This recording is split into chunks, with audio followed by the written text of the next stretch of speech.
Record-breaking flooding in Tennessee, Kentucky, and Mississippi. Dark waters of the Cumberland River have slowly started to ebb as residents who frantically fled the deadly flash floods returned home to find mud-caked floors and soggy furniture. Rescuers prayed that they would not find more bodies as the floodwaters receded. The river and its tributaries had flooded parts of Middle Tennessee after a record-breaking weekend storm dumped more than a foot of rain in just 2 days, rapidly spilling water into homes, roads, and some of Music City's best-known attractions. At least 30 people were killed in Tennessee, Mississippi, and Kentucky by either floodwaters or tornadoes.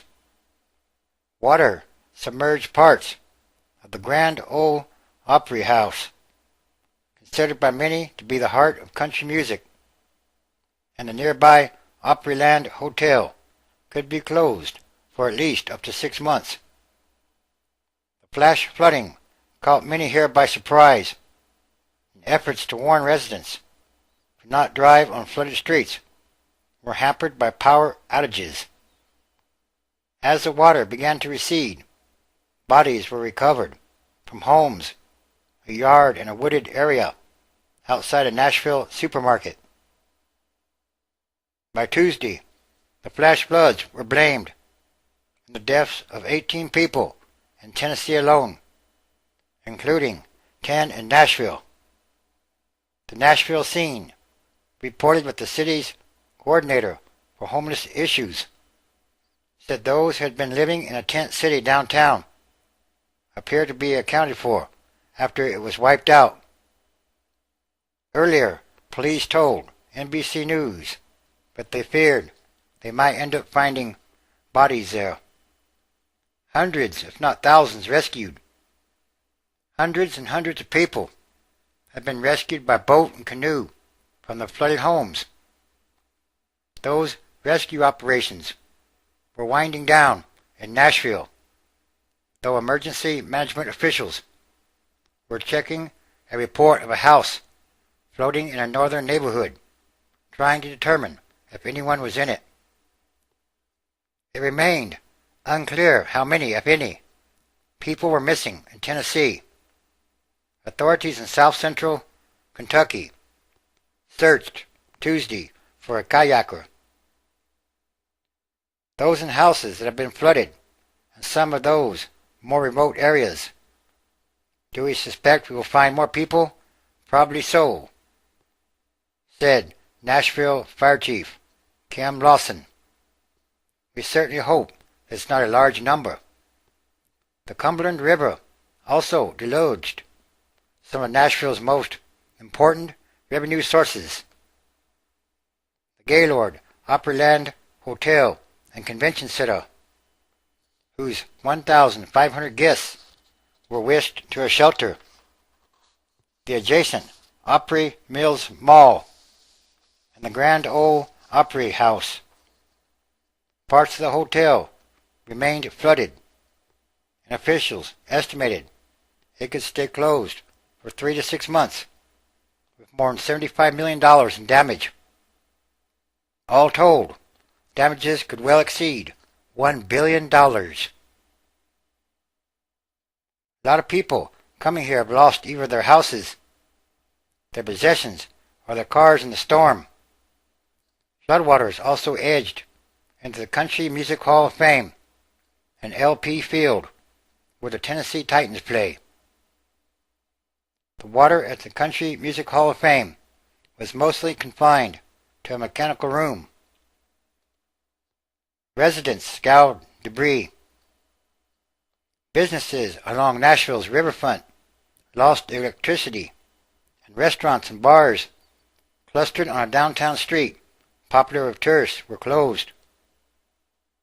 A spokeswoman for Nashville Electric Service said a main circuit failed before dawn, knocking out power to downtown businesses in a 24 square block area, including the 33-story AT&T building, a Hilton hotel, the arena where the Nashville Predators NHL team plays, and honky-tonks in the country music tourism district. She said the power in that district would be out till at least Friday. In one neighborhood west of downtown, residents scoured through debris, trying to determine how much they've lost. Luke Oakman finally got a look at the room he and his wife designed for their 11-month-old daughter after the family fled their home on Sunday. It was totally ruined. Baby toys and books sat on a mud-coated floor, and a wooden bed leaned back against a wall.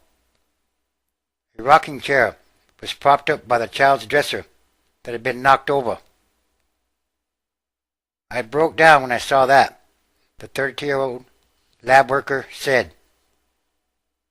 Damage estimates range, yes, into the millions and millions of dollars, and could well be, again, over $1 billion.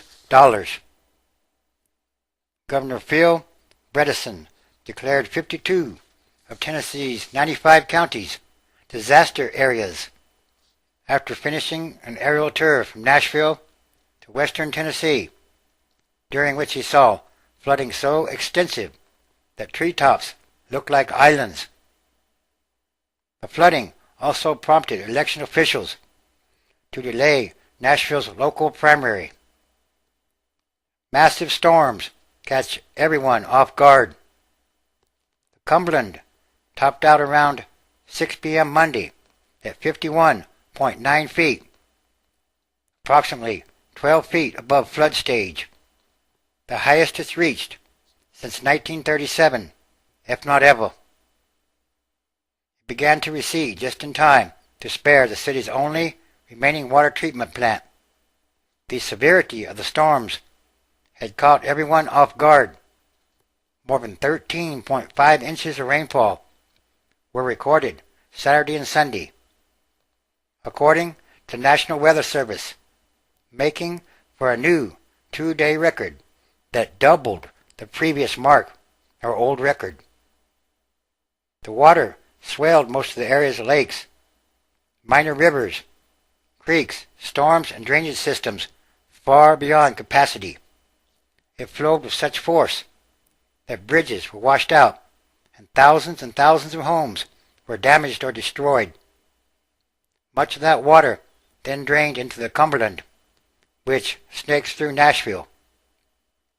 The weekend storms also killed 6 people in Mississippi and 4 in Kentucky, including one man whose truck ran off the road and into a flooded creek. One person was killed by a tornado in western Tennessee.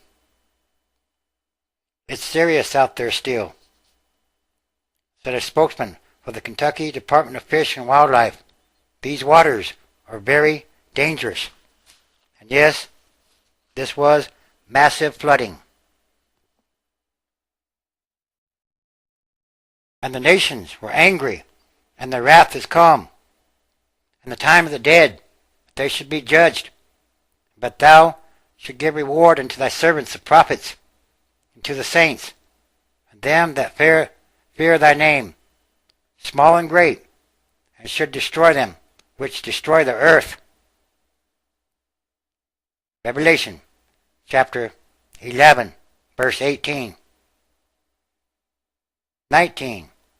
And the temple of God was opened in heaven, and there were seen in his temple the ark of his testament, and there were lightnings, and voices, and thunderings, and an earthquake, and great hail.